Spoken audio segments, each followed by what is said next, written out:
दोस्तों, मेरा नाम दीपक है। मैं दिल्ली का रहने वाला हूँ। वैसे कभी कभी हमारे जीवन में ऐसी खौफनाक घटनाएं घटती हैं जिन्हें हम हमारी जिंदगी में कभी भुला नहीं पाते। ठीक ऐसी ही एक खौफनाक घटना मेरे जीवन में भी घटी। उसके बाद से ही मुझे इन सब चीजों पर विश्वास हो चुका है। मुझे तो इनके नाम से ही डर लगने लगता है। अक्सर रातों में जब मैं अकेला बैठा होता हूँ तो कई बार मैं इस घटना के बारे में सोचता हूँ तो सच कहूँ मुझे इतना ज्यादा डर लगता है, मेरा मन करता है कि भागकर किसी रोशनी के पास चला जाऊं। उस वक्त मुझे नौकरी की तलाश थी। मैं अपनी पढ़ाई भी छोड़ चुका था। घर की आर्थिक स्थिति खराब होने की वजह से मुझे बस एक नौकरी की तलाश थी। हालांकि मेरा एक दोस्त पहले से ही मुंबई में रहता था। उन दिनों उसकी भी नौकरी छूट गई थी तो किसी तरह रिश्तेदारों की बातचीत से मैं उसके पास पहुंच गया। अब हम दोनों साथ में नौकरी ढूंढ रहे थे। एक दिन की बात है जब मैं अपने दोस्त के साथ एक रास्ते पर घूम रहा था। रास्ते में चलते चलते हमें एक बड़ी सी हवेली दिखाई दी। मैंने तो उसकी तरफ ध्यान भी नहीं दिया था, लेकिन मेरे दोस्त ने मुझसे कहा कि यार वो देख, कितनी सुंदर हवेली है। दोस्तों, जब मैंने उस हवेली की तरफ देखा तो मैं उसे देखता ही रह गया। वो वाकई काफी खूबसूरत और बढ़िया अंदाज से बनाई गई थी। खैर, मैं उस हवेली को घूरते हुए उसकी तरफ धीरे धीरे चल पड़ा कि तभी मेरे दोस्त ने मुझे पीछे से आवाज देते हुए कहा, अरे भाई, किधर जा रहा है? मैंने अपनी दोस्त की बात पर कहा, यार इतनी अच्छी हवेली है, चलना एक बार देख आते हैं। मेरे दोस्त ने कहा, नहीं यार, ये बहुत पुरानी हवेली है, न जाने कब से बंद पड़ी है। मैंने तो आज तक एक आदमी तक नहीं देखा। काफी समय पुरानी है, पता नहीं अंदर से कैसी होगी। दोस्तों, न जाने क्यों पर मेरा मन नहीं मान रहा था। मैंने उससे कहा कि नहीं यार, मुझे ये बहुत अच्छी लगी है। मेरे दोस्त ने मुझसे तुरंत कहा, यार रहने देना, क्यों बेकार की जिद कर रहा है? बाहर से देख ली, इतना काफी है। वैसे भी ये हमारे बस की बात नहीं। दोस्तों, मैं एक टक उस हवेली को घूरता रहा कि तभी अचानक से एक आदमी बाहर निकलता हुआ नजर आया। वो आदमी मेरे करीब आकर मुझसे बोलने लगा, मैं काफी देर से देख रहा हूं, तुम बार बार इस हवेली की तरफ क्यों घूर रहे हो? इस पर मैंने उस आदमी से कहा, दरअसल मुझे यह हवेली अच्छी लगी, इसीलिए बस देख रहा था। उस आदमी ने मुझे ऊपर से लेकर नीचे तक देखा और मुझसे कहा कि मुझे इस हवेली के लिए कोई ध्यान रखने वाला चाहिए था, जो कि इस हवेली के चारों ओर निगरानी रख सके, क्योंकि तुम्हारे जैसे ही कई लोग इस हवेली के अंदर कचरा भी फेंक देते हैं, साथ ही कुछ गंदी चीजें भी। हमें बस सफाई वगैरह के लिए भी एक आदमी की और जरूरत है। मैं चाहता हूं कि इस हवेली के अंदर मुझे कोई भी शिकायत ना मिले, इसीलिए मुझे इस हवेली का ध्यान रखने वाला एक ऐसा आदमी चाहिए जो कि ईमानदारी के साथ साथ पूरी मेहनत से काम करे। दोस्तों, उसकी ये बातें सुनकर मैं सीधा बोल पड़ा कि भाई साहब, आपको कहीं जाने की जरूरत नहीं, मैं हूं ना। मैं इतना बोलकर एकदम से चुप हो गया। थोड़ी देर में वो आदमी मुझसे बोला कि तुम इस हवेली का ख्याल रखोगे? तो मैंने कहा, हाँ क्यों नहीं।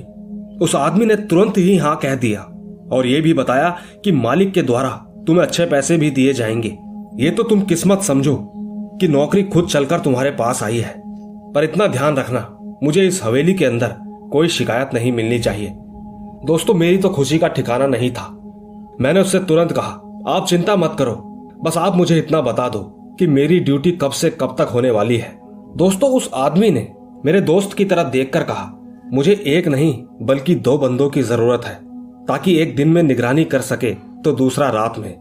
मैंने अपनी दोस्त की तरफ इशारा करते हुए कहा, ये मेरा दोस्त है ना, हम दोनों निगरानी कर लेंगे। इसके बाद वो आदमी तुरंत ही मुस्कुराते हुए बोला, अब तुम लोगों को ही इसकी निगरानी रखनी है। उस आदमी ने हमारे हाथों में हवेली की चाबी देते हुए कहा कि इस चाबी को संभाल कर रखना। साथ ही उसने तुरंत ही हमारा एड्रेस भी मांग लिया।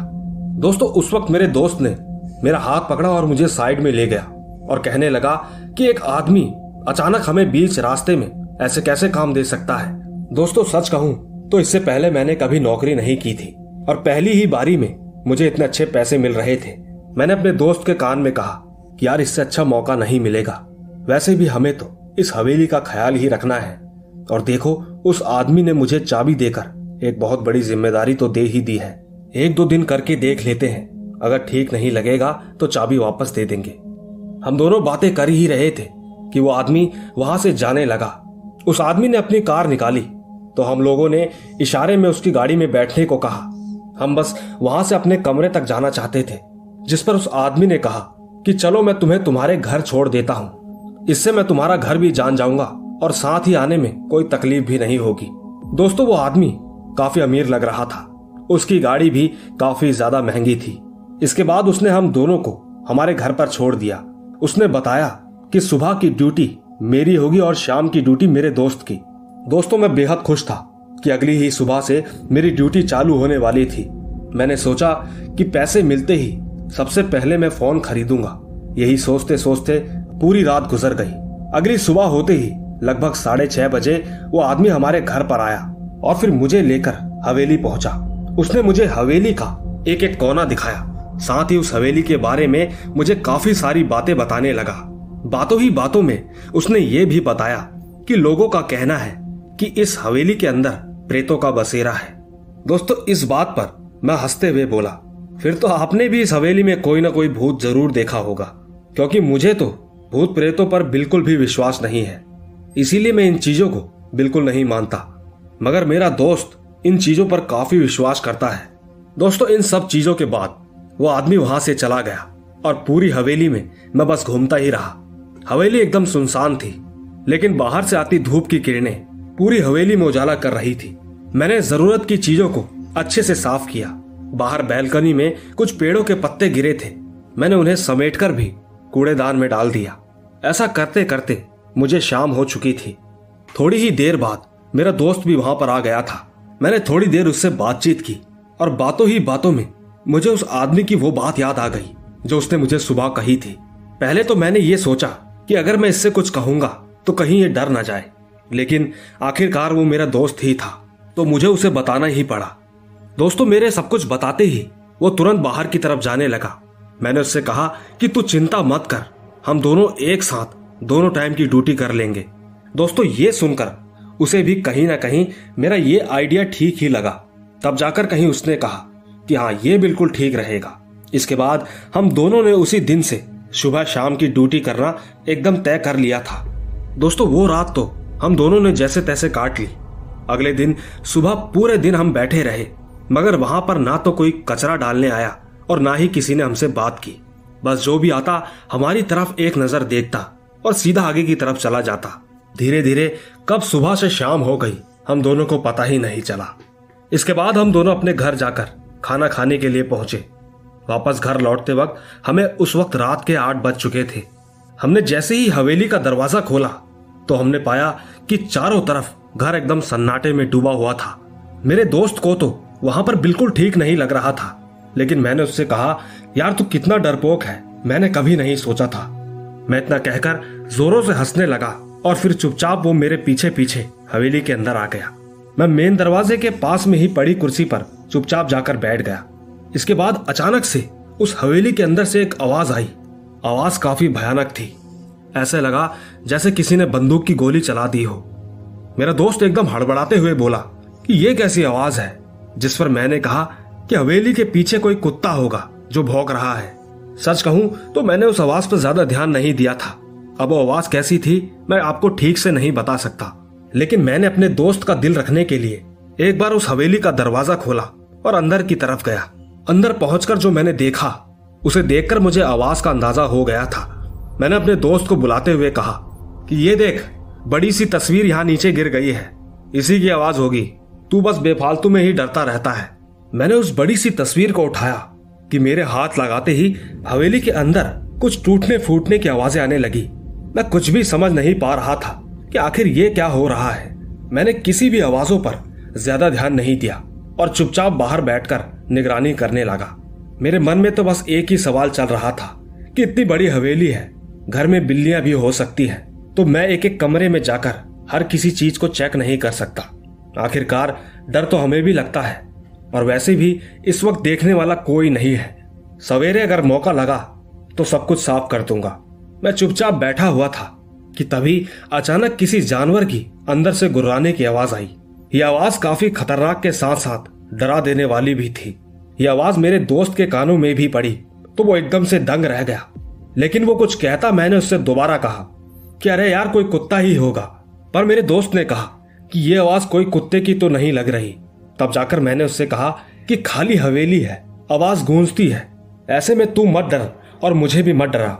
दोस्तों सच कहूं तो मैंने किसी तरह अपने दोस्त को शांत किया और फिर मैंने उसे भी नजरअंदाज कर दिया। दोस्तों कुछ देर तक तो वहां पर एकदम खामोशी बनी रही, लेकिन मुझे क्या पता था कि वो खामोशी तूफान के आने से पहले वाली शांति थी, क्योंकि अब शुरू होने वाला था एक अजीब सा ना समझ पाने वाला रहस्य।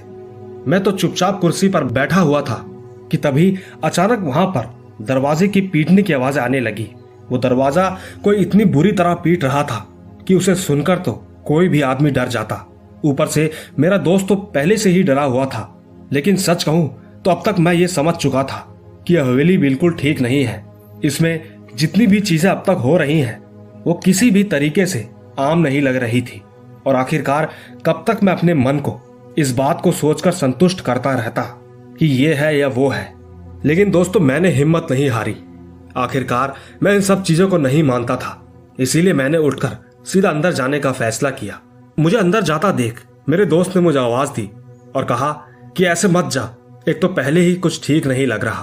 पर मैंने उससे कहा कि एक बार देख कर आता हूं, अगर ऐसा कुछ भी होगा तो हम अभी के अभी इस हवेली से चले जाएंगे। यही सोचकर मैं और मेरा दोस्त सीधा हवेली की सीढ़ियों से ऊपर की तरफ बढ़ने लगे। अंदर एकदम सन्नाटा छाया हुआ था। अब तो पहले की तरह कोई भी आवाजें नहीं आ रही थी। मैं अंदर के कॉरिडोर में बस घूम ही रहा था कि तभी मेरी नजर एक ऐसे दरवाजे पर पड़ी जो कि अपने आप अंदर और बाहर की तरफ खुल रहा था। उसे देखकर मैं वहीं पर रुक गया, क्योंकि वहां पर ना कोई हवा का सोर्स था और ना ही कोई आदमी जो कि उस दरवाजे को हिला सके, क्योंकि हवेली का हर एक दरवाजा काफी मोटी लकड़ियों से बना था जो दिखने में ही काफी भारी लग रहा था। उन दरवाजों को देखकर ऐसा लगता था कि इसे उठाने के लिए कम से कम 5 या 6 आदमी तो जरूर लगेंगे। मैंने अपने दोस्त को उस तरफ इशारा किया और ये कंफर्म करने के लिए कि मैं जो देख रहा हूं क्या वो सच में है या नहीं, तो उसने धीरे से मेरे कानों में कहा कि जो तू देख रहा है वो मुझे भी दिख रहा है। इससे पहले कि हम आगे बढ़ते वो दरवाजा इतनी जोरों से बंद हुआ कि मैं आपको बता भी नहीं सकता। वो आवाज उस पूरे हॉल में इतनी तेजी से गूंजी, ऐसा लगा कि मानो भूकंप ही आ जाएगा। हम दोनों के दोनों कुछ देरी के लिए यूं ही खड़े रहे, मानो एक तरह की मूर्ति बन चुके थे। मैंने अपने दोस्त के कानों में कहा कि धीरे धीरे उल्टे कदमों से पीछे की तरफ चलता रहे, लेकिन हाँ एक बात का ध्यान रख कि उस दरवाजे के खुलने से पहले हमें यहां से बाहर निकलना होगा। हम दोनों धीरे धीरे बिना किसी आवाज के वापस सीढ़ियों से नीचे उतरने लगे। मैं अपनी नजर उस दरवाजे पर बनाए हुए था। मैंने देखा कि वो दरवाजा धीरे धीरे फिर से खुल रहा था। ये देखकर हम दोनों तेजी से वापस बाहर की तरफ भागने लगे। मैं तो भागने में कामयाब हो गया, लेकिन मेरे दोस्त के पैरों पर वही फर्श में पड़े कांच के टुकड़े चुभ गए, जिसकी वजह से वो नीचे गिर गया। लेकिन मैं मेन दरवाजे से एकदम बाहर आ चुका था। मैं जैसे ही वापस अंदर जाने के लिए मुड़ा तो वो बड़ा सा दरवाजा एकदम से बंद हो गया, और थोड़ी ही देर बाद मेरा दोस्त इतनी तेजी से चिल्लाया कि वो आवाज सुनकर ऐसा लगा जैसे उसकी जान चली गई हो। मैं जल्दी से बाहर की तरफ भागा और किसी तरह कुछ आदमियों को अपने साथ वापस लेकर आया। हम सबने मिलकर उस दरवाजे को खोलने की बड़ी कोशिश की, लेकिन ऐसा लग रहा था कि मानो दरवाजा अंदर से किसी ने जोरों से दबा रखा हो, क्योंकि वो दरवाजा खुल तो रहा था लेकिन पूरी तरीके से नहीं। हम चारों ने फैसला किया कि हम एक साथ इस दरवाजे को अंदर की तरफ धक्का देंगे, तभी ये दरवाजा खुल सकता है। हम चारों दरवाजे से करीबन 5 से 6 फुट पीछे खड़े हुए और एक साथ भागकर हमने उस दरवाजे पर जोर लगाया। दोस्तों वो 12 फुट का दरवाजा इतनी मुश्किल से खुला, ऐसा लगा कि मानो जिसे दरवाजे पर कई सालों से जंग लगा हो। उस वक्त मेरा ध्यान बस मेरे दोस्त के ऊपर था।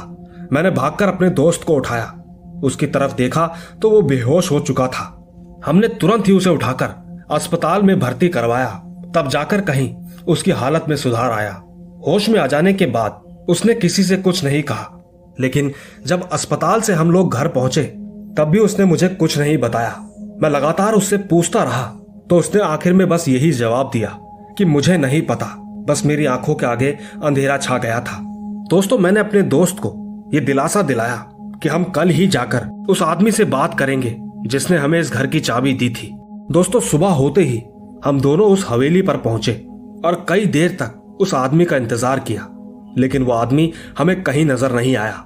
हमने तकरीबन 1 हफ्ते तक उस आदमी का इंतजार किया, मगर वो आदमी वहां आने को तैयार ही नहीं था। इसके बाद हमने उस हवेली के बारे में जानने के लिए कई लोगों से पूछताछ की और पूछताछ में हमें अक्सर यही सुनने को मिला कि हमने कभी भी इस हवेली में किसी को नहीं देखा। जब भी देखा इसे बंद पड़ा ही पाया। दोस्तों, इन सब के बाद मैंने अपना मन घर जाने का बना लिया था, पर एक सवाल आज भी मेरे दिल में एक रहस्य बनकर रह गया कि जिस आदमी ने हमें काम दिलाया था आखिर वो था कौन। अब उस हवेली में ऐसा क्या था ये तो मैं नहीं जानता और ना ही हमने कुछ देखा, पर जितना कुछ भी हम देख पाए, अगर आप इसके बारे में कुछ जानते हैं तो नीचे कमेंट में जरूर बताइएगा। और हाँ, सबसे जरूरी बात, अगर आप कभी भी नौकरी की तलाश में हो तो यूं ही राह चलते किसी की भी बात बिल्कुल मत मानना, क्योंकि कोई भी नौकरी अपने आप घर पर चलकर नहीं आती है। आप कभी भी कहीं भी काम करें तो जरूर अपने जानकार या किसी रिश्तेदार की मदद से ही उस काम को हाथ में लें। बाकी ये किस्सा हमारे साथ लॉकडाउन से पहले की घटना का है। फिलहाल काम ना होने की वजह से मैं वापस दिल्ली आ चुका हूँ और यहीं मुझे 2 साल भी हो चुके हैं। बस जो भी था यही था, आगे आपको जो ठीक लगे आपकी मर्जी। तो दोस्तों, ये थी दीपक की कहानी। अगर आपको ये कहानी अच्छी लगी हो तो इसे लाइक, शेयर और कमेंट जरूर कीजिएगा। बाकी अब मैं क्या ही बोलूं, इस कहानी में सारी बातें तो उन्होंने ही बोल दी। मैं बस आपसे इतना ही कहूंगा कि जल्द ही मिलूंगा आपको कुछ ऐसी ही रोमांच भरी रहस्यमयी कहानियों के साथ। बाकी तब तक आप अपने और अपने परिवार का ख्याल रखें। चलता हूं, बाय बाय।